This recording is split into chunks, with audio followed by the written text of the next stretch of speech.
Welcome back to a special report here on the Cryptoviser podcast where we're going to be talking about the cycle is over. But meanwhile, we're seeing these Bitcoin companies that have pivoted to AI like Bitfarms hitting multi-year highs, with Bitfarms hitting over $5 for the first time in multiple years. We're going to be covering what is going on with Bitfarms and the other Bitcoin mining companies that have made the pivot towards AI.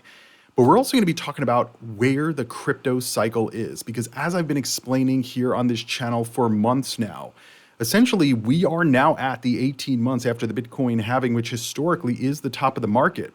And there's a lot of people here that still don't think that we are going to have any kind of correction in the market, and definitely not a bear market. Well, there's a lot going on in the overall markets, not just in crypto. We're now hearing about the first major crack in these companies that are taking out massive amounts of debt. First Brand's implosion is ripping through private credit, and lenders are scrambling to contain the fallout. Now, this is the Cryptoviser podcast. We talk about everything crypto, blockchain, and investing every single day of the year since 2018. Make sure you guys are subscribed to the channel. Give this video an absolutely free thumbs up.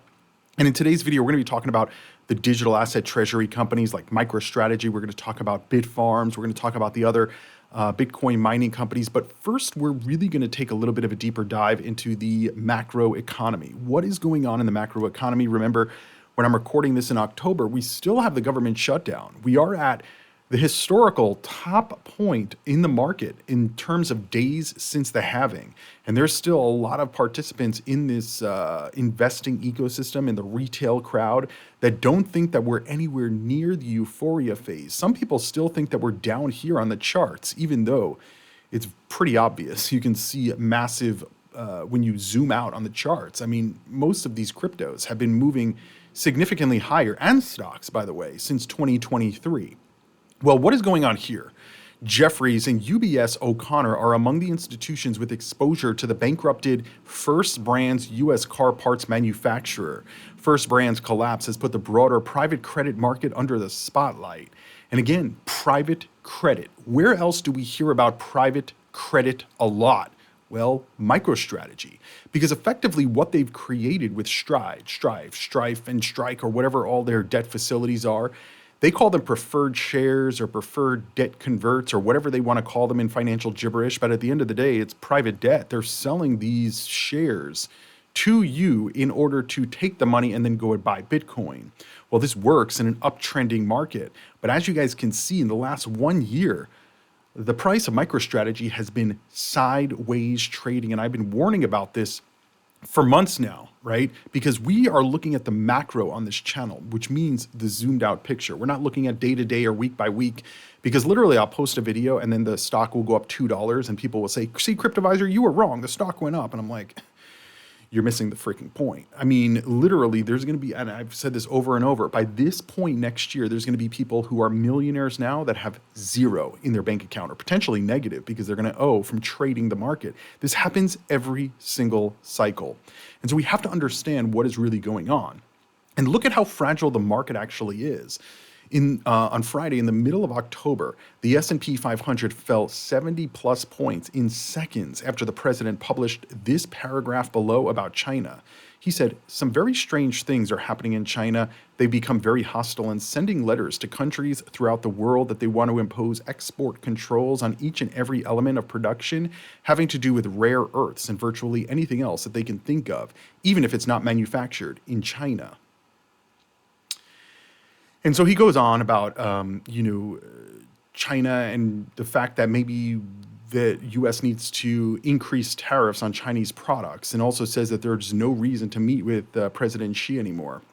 Meanwhile, again, the market fell 70 points. So we have private credit auto loan companies or auto parts companies.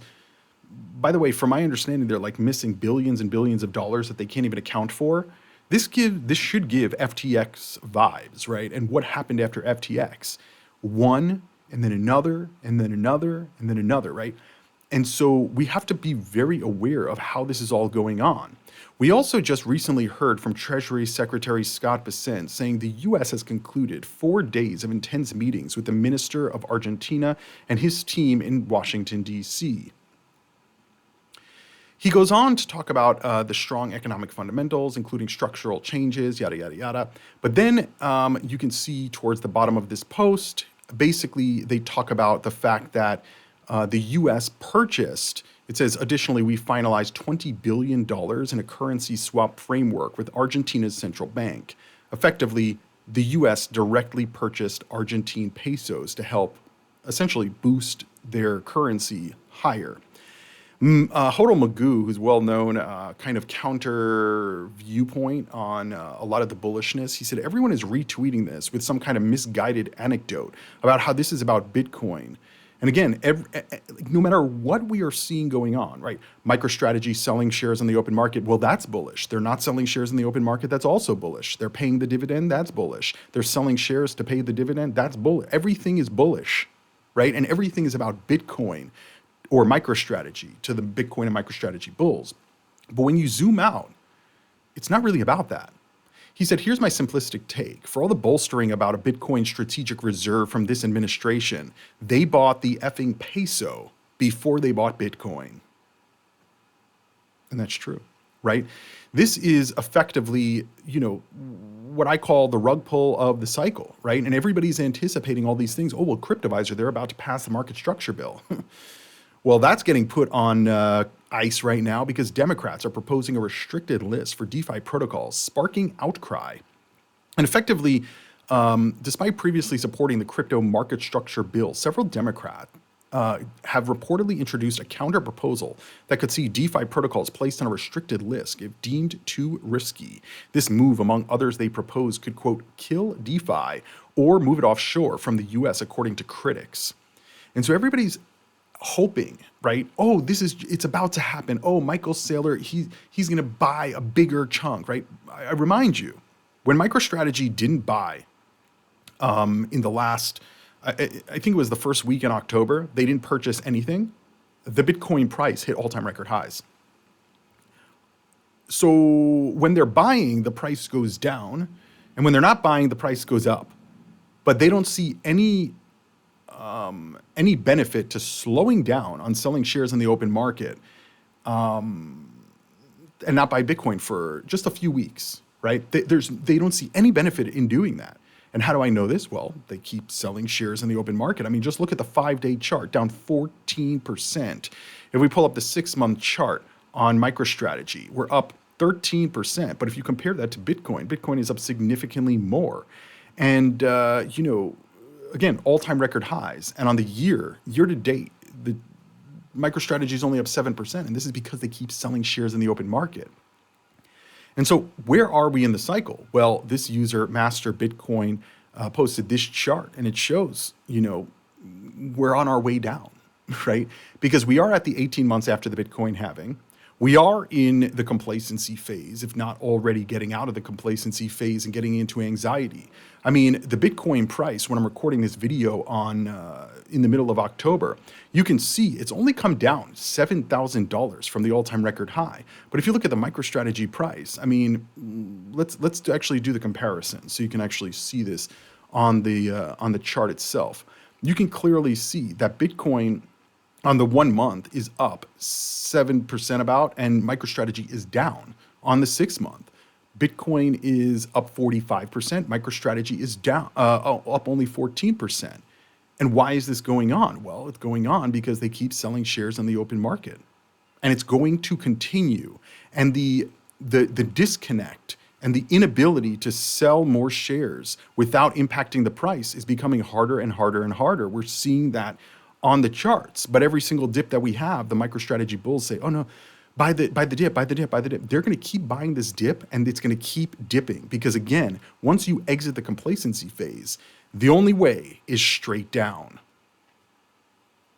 But like I keep saying on my videos, right, just because crypto is exiting the bull run and rotating into a bear market, right, and the rotation could take 6 months, it could take 8 months, it could take a year.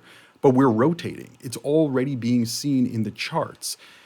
But there is still the ability to make money. Peter Brandt posted this, and I thought this has a really good insight into kind of the sentiment that we're seeing. He posted this chart the other day and said the blow-off top has ended. We might make another high, or maybe even another leg higher, but expect a large trading range for the next year or so. And he's talking about gold. And gold, you can see, has went from $3,400 to about $4,000, $4,100. And now we're starting to get some resistance here. And so again, he's a chartist, and he's saying like the blow off top has occurred. Like we haven't seen this kind of move in gold in years, if ever, right? In such a short period of time. This is only since August to September to October, 2 months, 60 days. And to see this kind of move in gold, it's very rare that you actually do see this, right? It's more slow and steady moves to the upside. And so he believes the blow off top has occurred. He understands the cycles of the market. He understands the resistance levels. But again, he's not a trader trying to like be right all the time. He's just trying to make money in the markets. And that's the point of this whole thing of investing, is to make money, right? I mean, it seems like some people don't think so, because even though everything points to the fact that we will have a bear market again, that the 4-year cycle is not a done deal. I mean, it can be a done deal in crypto specifically, because the Bitcoin halving cycle occurs every 4 years. So anybody who tells you that we're going to have a 5-year cycle, they literally are lying or don't know what they're talking about, or they're just going to be broke in the bear market, right? I mean, I don't know how else to put it, because we may have an extended cycle, we may not, but is it worth the risk to go counter what the historical charting says and shows?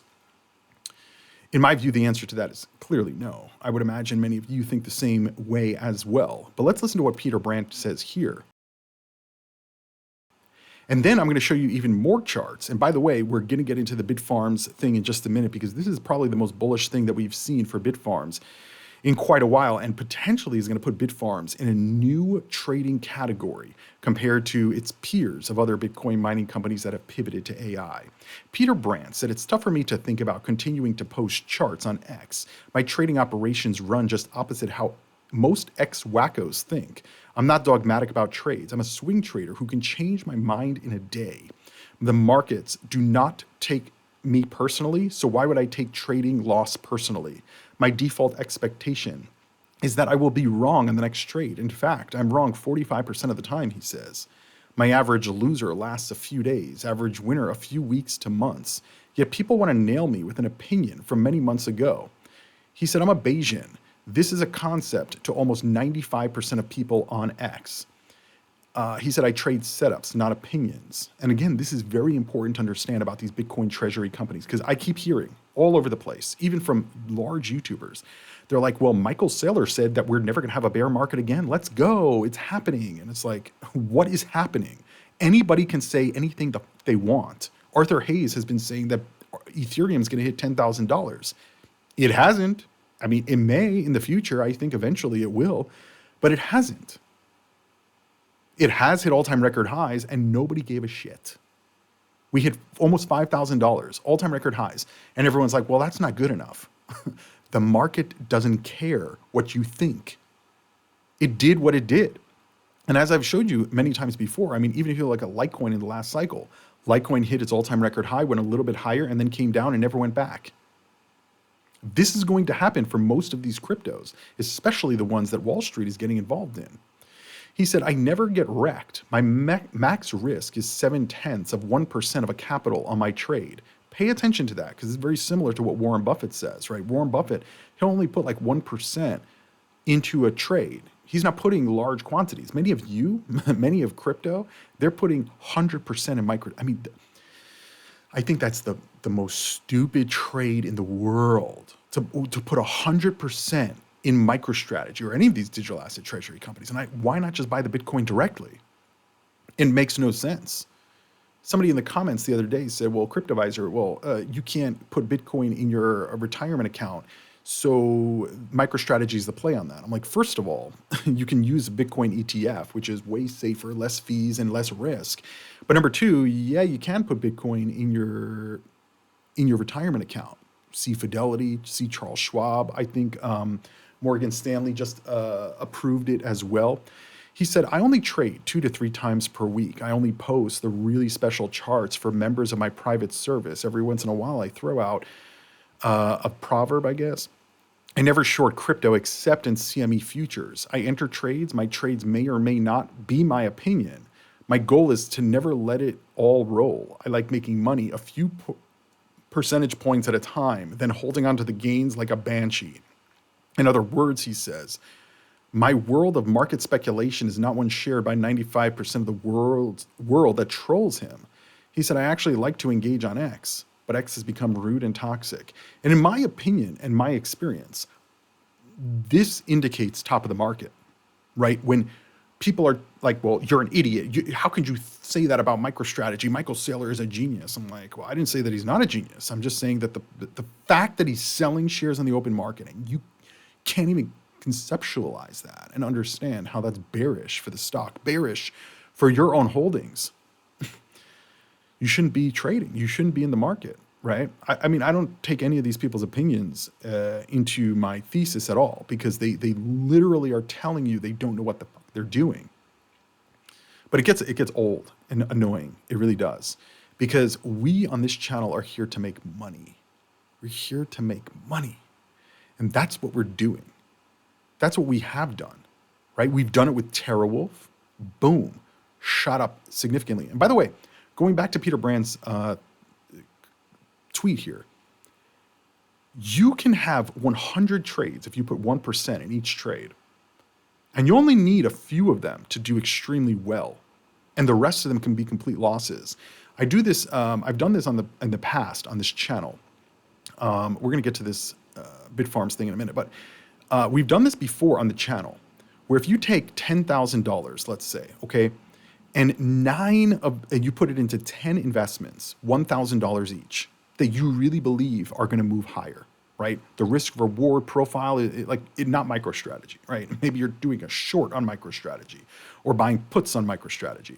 But either way, 10 trades for $1,000 each. If 9 of them go to zero, okay, that means you have $1,000 left in your portfolio. Let's say that 10th trade does a 20x. 20x.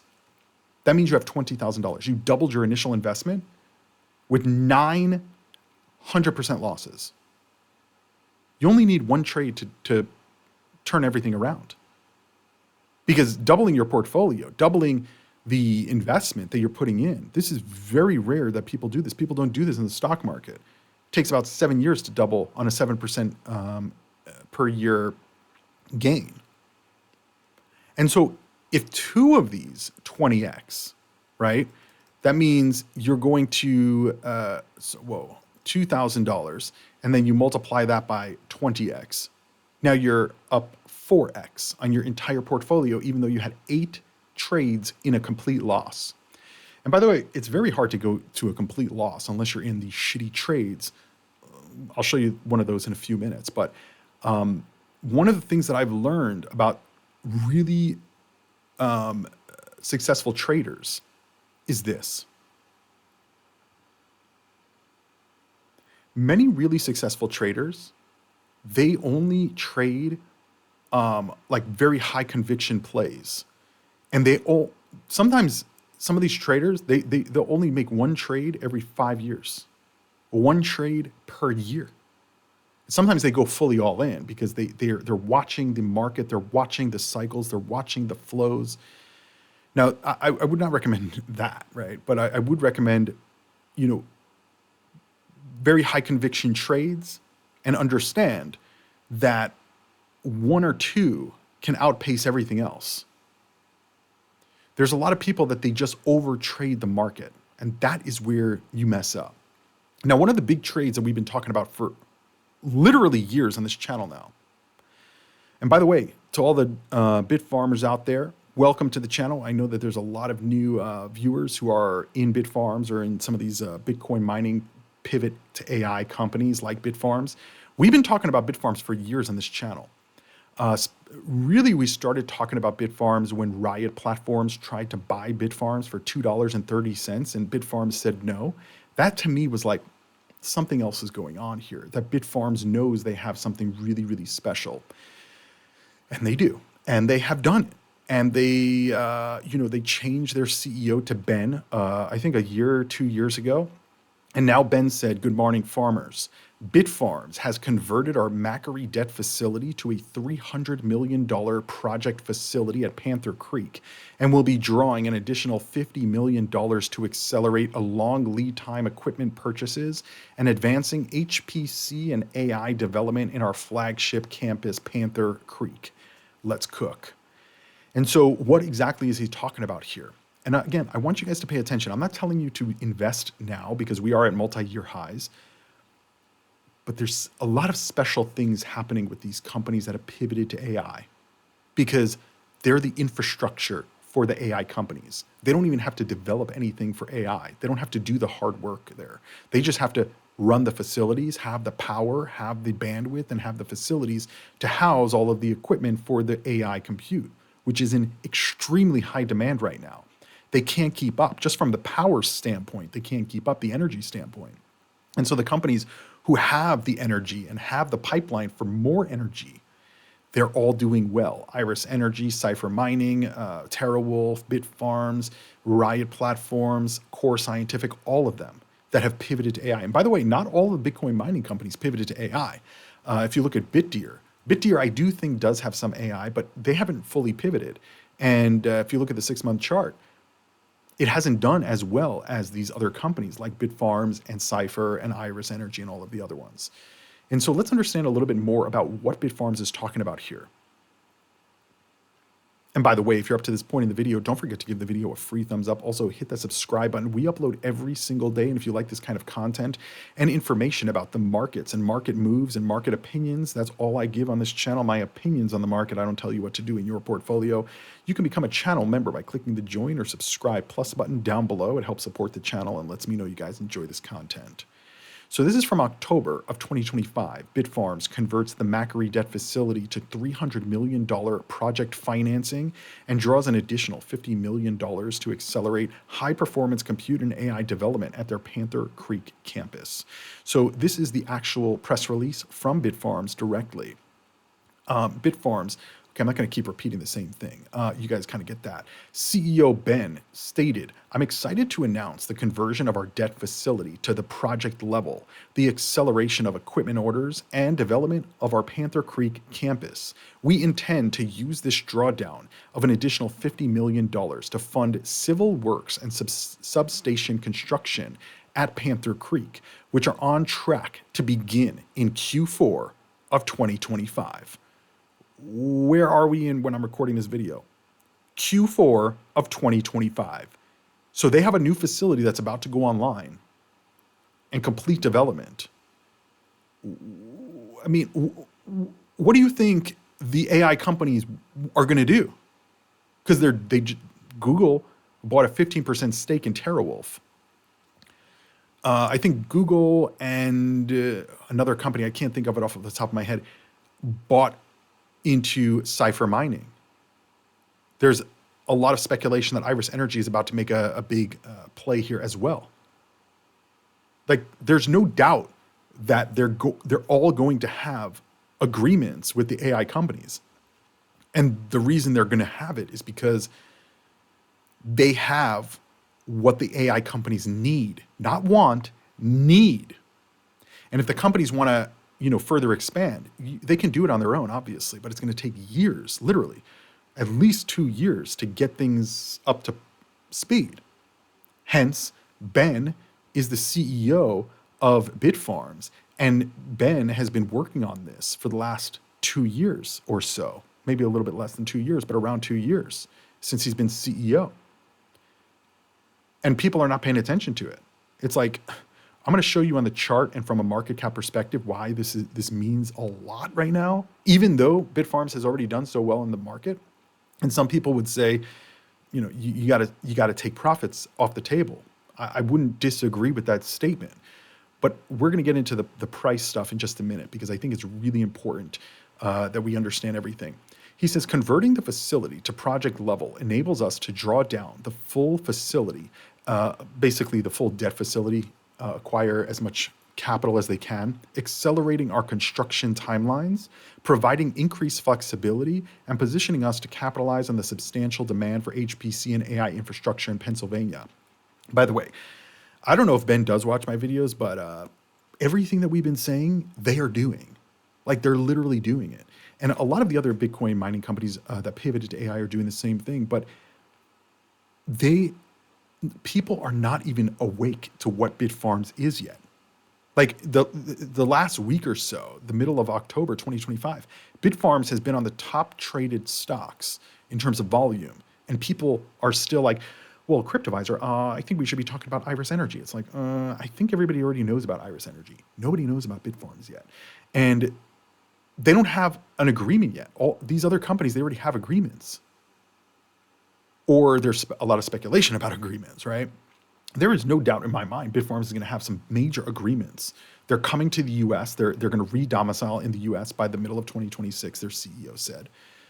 They've, over the last few years, sold off their overseas Bitcoin mining facilities and bought more US mining facilities. It's like, how could you not have seen where this was going to go from a pricing perspective? So anyway, Ben continues saying, we're thrilled to reach this important milestone with the Macquarie debt facility, I guess, and I would like to thank them for being supportive financing partner throughout the initial phases of this development of the Panther Creek campus. Now, the managing director of Macquarie Group's commodities and global market business stated, quote, we are proud to expand our partnership with Bitfarms to support the development of its of its 350 megawatt HPC and AI campus in eastern Pennsylvania with robust energy, bing, bing, bing, fiber infrastructure, bing, bing, bing, and continued demand for data centers, bing, bing, bing. Pennsylvania is quickly emerging as a new AI infrastructure hub. Bitfarms is well positioned. Bing, bing, bing. You guys get it? I really think most of you do. But there's a lot of people who are like, Cryptoviser, I don't think this is a good investment because if you're saying we're going into a bear market, what about Bitfarms? I'm like, I'm talking about crypto for the bear market. They are pivoting to AI, which is literally at the beginning. Like if you look at Bitcoin, right, the first cycle, you see this move to the upside. This is because nobody knew about Bitcoin and nobody was involved in Bitcoin. So the volume increases by more people using Bitcoin was so substantial because it was so new. AI and AI compute is new. This is why these companies like OpenAI, they're getting blank checks. Spend whatever the fuck you want. Here's billions and billions of dollars. Spend whatever you want. Make it work. You're not really seeing that in Bitcoin anymore, right? Because there's so many players in Bitcoin that it diminishes the returns every single cycle. So this is the Bitcoin from a decade ago. The AI plays. People are going to keep chasing these returns in the future. I definitely think AI is going to continue to grow, but it's not going to grow at this blank check standpoint where they can spend whatever they want on whatever they want. And these companies like Bitfarms, they're going to benefit from this because they can effectively charge whatever the fuck they want because they have what the AI companies need. So, yeah. This is huge, guys. This is really huge. It says Bitfarms is well positioned to deliver state-of-the-art digital infrastructure for prospective clients in what is emerging as the premier HPC AI data center hub in the US. And Bitfarms, just based on that news, pumped to over $5 for the first time in multiple years. I really wasn't following Bitfarms in the previous cycle, but obviously we know most of the Bitcoin mining companies, they did massive moves to the upside. So we're not even at the all-time record high. And they don't really have that much debt. They don't really have that many shares that they're, like I've been following how many shares Bitfarms has. And from March until July, they did increase the shares by about 50 million. But I mean, you compare that to some of these other companies or compare that to MicroStrategy, It's a huge difference. And so I don't know where this is going. I just know that if you look at Iris Energy, IREN, Cipher Mining, Riot Platforms, Core Scientific, they're all very close or significantly above. Iris Energy is the highest.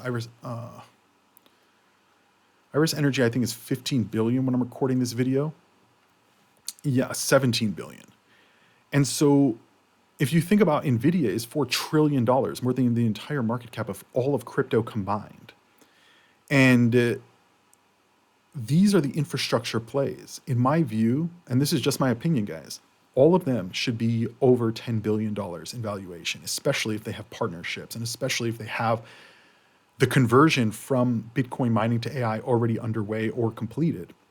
Minimum $10 billion, because all of these companies have blank checks to use to build out their AI. And part of the AI, the most important part, is the back end, the infrastructure. And so if we understand that and we look at Bitfarms and say, okay, Bitfarms at a bare minimum should be $10 billion. Whether it's now, whether it's in a year, it should be at 10 billion minimum. Well, right now it's at 3.69 in Canadian. So if we do the conversion CAD to USD, 3.69 would be 2.6 billion, so about 2.5 billion US, right? That means we're going to be at approximately a 4x. We'll just say 3.5x minimum, just to get to $10 billion, which puts Bitfarms at $16 at a $10 billion valuation. I don't think people understand what's going on here. I don't really think a lot of people get it. They're still focused on MicroStrategy, when MicroStrategy is diluting your shares. They're still focused on Nakamoto, which has gone down 95%. I mean, I don't think people fully get how bad, 97% in 6 months. And they own Bitcoin. That whole thesis is a failure, at least right now. And what is going to happen when this draws down even further? MicroStrategy is already down, from its high. It's already down 30%, and Bitcoin is at all-time record highs still. What happens when Bitcoin goes down lower? This is going down even more lower. And the premium to the MNAV is going to compress. But people are still saying, buy the dip, buy the dip, buy the dip, buy the dip, buy the dip, buy the dip, buy the dip. In my view, there's no benefit here in MicroStrategy play. There's just no benefit, or many of the other digital asset treasury companies, because we are at the end of the historical bull market for Bitcoin, at least for now. We're going to go through another bull market again in the future, but for now, the bull market is effectively over, but it's not over for everything. And so just getting to 10 billion is a $16 valuation. What happens if we go to $20 billion? You multiply 16 times 2 is a $32 price at a $20 billion valuation. Now, I'm not saying this is going to happen. I'm just saying, look at Iris Energy, $17 billion. Cipher Mining, $7 billion. And these have already gone up. 246 to that now is 7x. And it's still not even at 10 billion. Iris Energy, from the low in 2025 to the high, went up 10x already. So the idea that all of these other ones are not going to also do this, and again, I'm not saying tomorrow, I'm saying over the course of time. What that means, I don't know. It really depends on the rest of the economy and the rest of what these AI companies do. A lot of people are saying AI is in a bubble, which is possible. So maybe we're going to see the bubble burst in these AI companies. Maybe the funding will slow down. But the thing is, even if the funding slows down, AI is not going anywhere. It's going to continue to grow, maybe at a slower pace or with less money or more strategic money. But the infrastructure is a non-negotiable for these companies. They need it. They need the power. They need the bandwidth. They need the fiber optics. They need the facilities that are already set up. And that's why we're seeing them making partnerships with these companies right now. And I think it's just going to expand. And I don't even think a lot of these are exclusive agreements. So they could be, I think like TerraWolf did a partnership with Google, where Google is going to lease some of their facilities for like 80 years or something like that. Like, think about that, 80 years their leases for. It's gone up 500% since the beginning of the year, and it's still under $10 billion. Like, Google owns 15% of this company, and you don't think it should be over $10 billion? And again, they can charge whatever they want because the demand is imbalanced with the supply. There's extreme demand and very little supply. And you rarely see this in markets, rarely. People keep saying about Bitcoin, Bitcoin, your MicroStrategy is going to buy it all up. There's going to be a supply shock. Well, they've been saying that for years, and we don't see any supply shock because when the price goes up, it incentivizes more supply to come on the market. And their MicroStrategy and the ETFs only have about 1 billion, maybe 2 billion, million coins. There's still 18 million other coins out there available to be sold. People are going to be like, but nobody's going to sell their coin. They are. That's why we don't have the supply shock. And that's how supply demand works. When supply is imbalanced with demand, the price goes up or down. And then based on the price going up or down, that either slows the demand down or increases the demand. That's how this works. So right now, we have very high demand, very low supply for AI companies. And it's not going to change for at least 1 to 2 years, minimum. Because if they start building facilities now, minimum 2 years. And that's if they can get the pipeline for the energy. And so these companies that already have it and have been working towards it, they have a head start.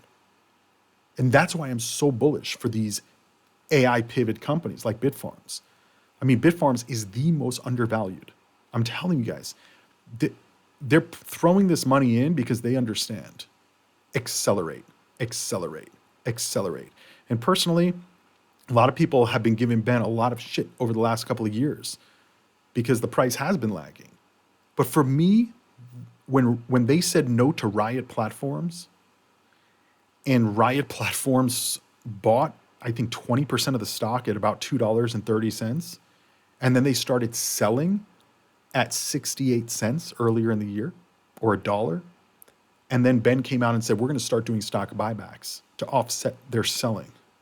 Basically, they're like, we're going to buy Riot Platforms shares back because they shouldn't have bought it in the first place because we told them we're not going to sell. And they didn't. And Bitfarms, I think, is way ahead of Riot Platforms at this point. Let's look at Riot's $8 billion. And do they even have AI growth to the same degree that Bitfarms does? I don't think so.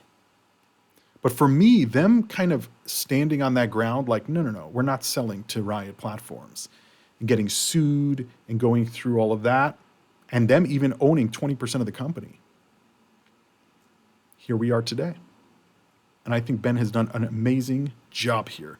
Let me know what you think about Bitfarms. Moving right along, this person on X posted these videos from the Cypher Mining CEO.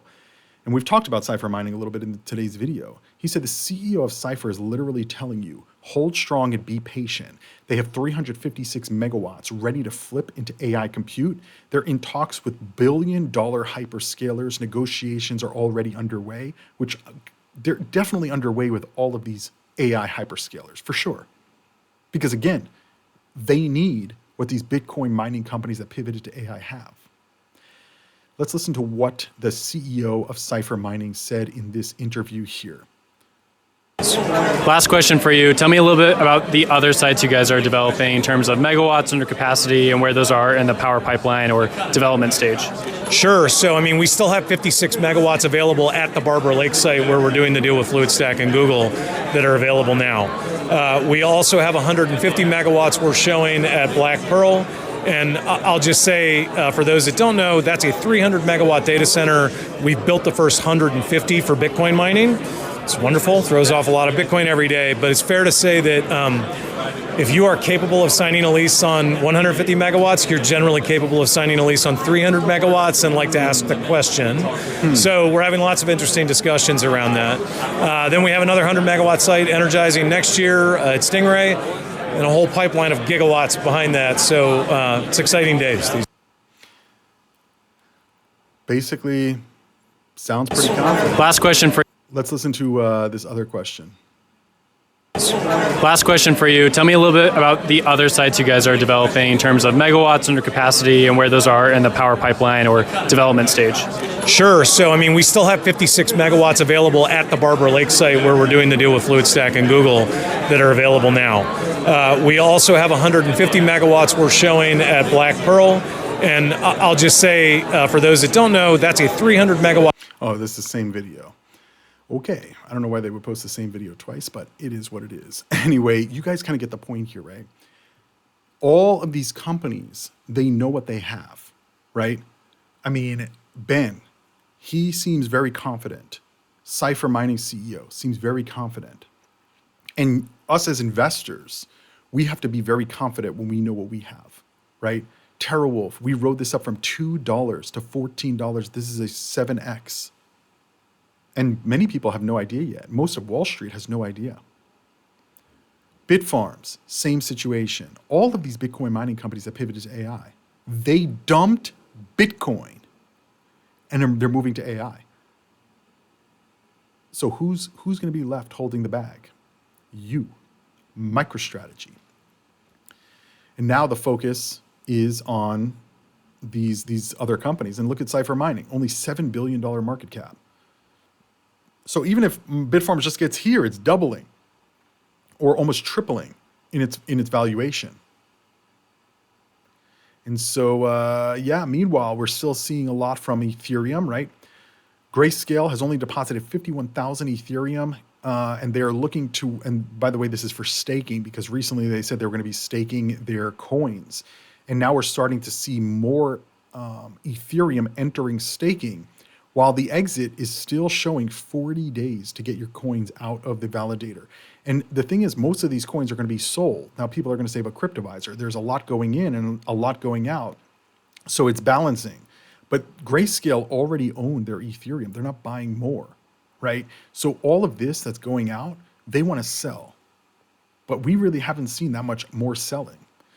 But we are seeing continued declines. Strive, this is another digital asset treasury company. They said they were going to buy Semler Scientific recently.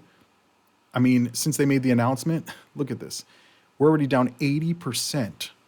Semler Scientific in the last 6 months or so, 40%. Nakamoto, I mean, again, 97% drawdown. And so do you want to still be in crypto when the rest of crypto does this? Because it is going to drop substantially. And once that drop starts, when you look at this market of psychology charts, straight down. And then people are going to immediately say, buy the dip, buy the dip, buy the dip. But notice, it takes a while to recover. Even if you look at the Bitcoin halving chart from days since the halving, it takes a year to draw down and at least another year to draw back up. So pay attention to this. Let me know what you guys think down below. Invest responsibly. Give the video a free thumbs up. Hit that subscribe button down below. And I'll see you on the next video. As always, invest responsibly and crypto on.